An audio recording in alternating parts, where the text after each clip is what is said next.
Welcome back. We are at the Kamloops Art Gallery this afternoon where we are checking out a new exhibit called Beat Nation. And joining us today is the co-curator of this exhibit. Her name is Tanya Willard. It's lovely to have you here. White, thank you. Yes. Before we get started, I have to say congratulations because I understand that you've been awarded an 18-month title here with the Kamloops Art Gallery beginning in September. What is that about?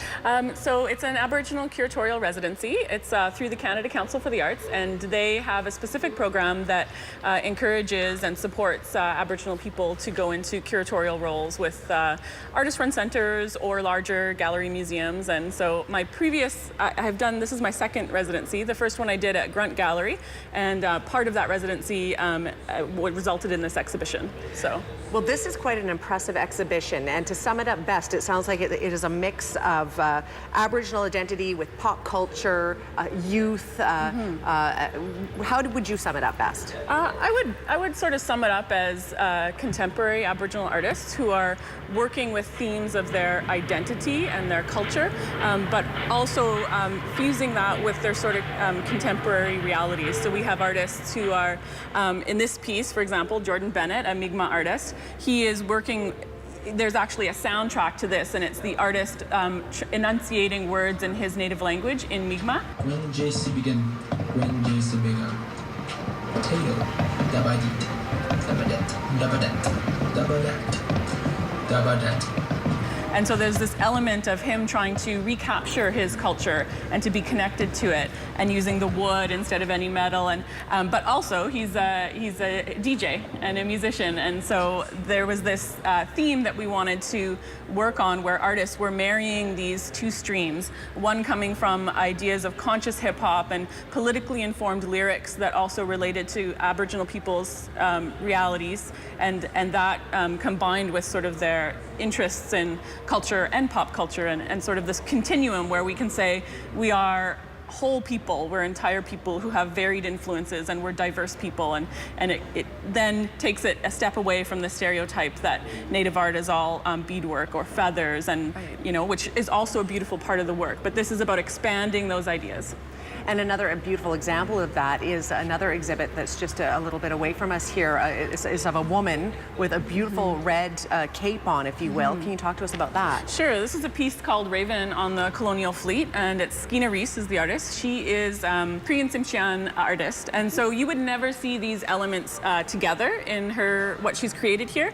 She's created this persona of herself as a warrior, as a woman of power. So again, moving away from a stereotype maybe of Aboriginal women in victim positions, and empowering herself to become this warrior who can stand up for her family, for her people, for her land, and but it also has very fun elements. And so she's an interesting performance artist who pushes boundaries. She wore this and performed this at the Sydney Biennale in Australia 3 or 4 years ago.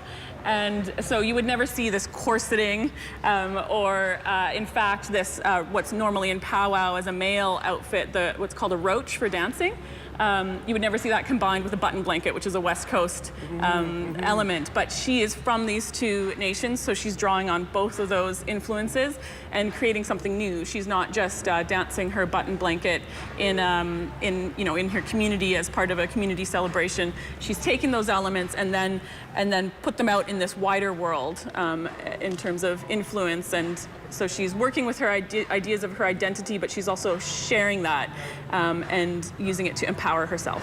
Fantastic. Can you tell us a little bit about the video that's playing? It's of young Aboriginals dancing, but it's not traditional dance. There's definitely a hip-hop feel to it. Yes.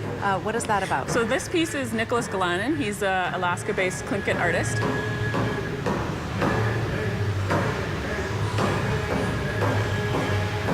And this work, which is called "We Shall Again Open This Container of Wisdom," except for it's in Tlingit, and I can't pronounce it all, but he often names his work in Tlingit language, and you'll find with many of these works there's an element of reclaiming language and reclaiming culture.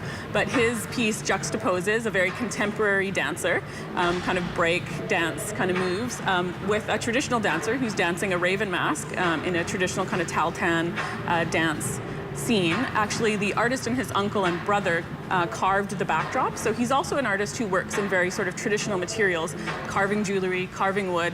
But then he's very interested in juxtaposing that with other modern influences, which is, these short clips, YouTube videos. If you were to Google powwow and hip-hop dancing, occasionally you'll find these fun little competitions where people do hip-hop dancing at powwow. And so what he's done is sort of juxtapose these elements of what we come to think of as traditional dance and what we come to think of as maybe something from pop culture. And he's sort of fused them to create a new identity and new ways of looking at that material and new ways of understanding ourselves. So as the co-curator of this, was it hard to make the choices of what to put in the exhibit and what not?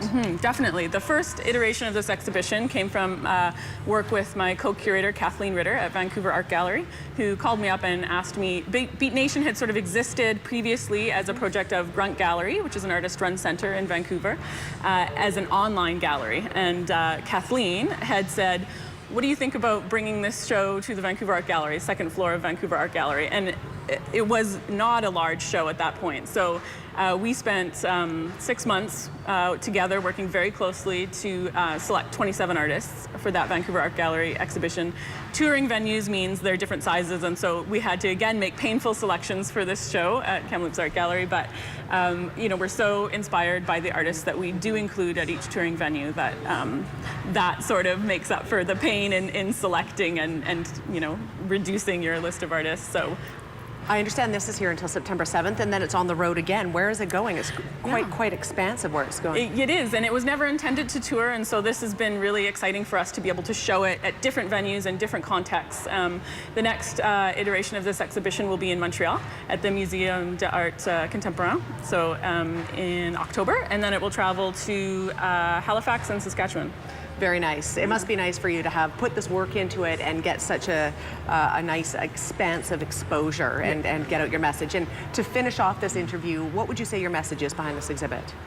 I guess our message is really that our culture is still important to us as younger artists and as people working in the arts. Our culture is important, but we are also whole people who have diverse interests and influences. And so this is maybe a new way for people who are outside of Aboriginal culture to understand us, that we're not sort of one-dimensional. We're people who have varied influences, and yet we also have a connection to our roots. Excellent. Well said. I really appreciate you taking the time. Thank you. And good luck as this travels across the country. Cooksjam, thank you. All right. Tanya Willard, the co-curator here of Beat Nation. Again, this is here at the Kamloops Art Gallery until the 7th of September, so you should definitely come down and take a look.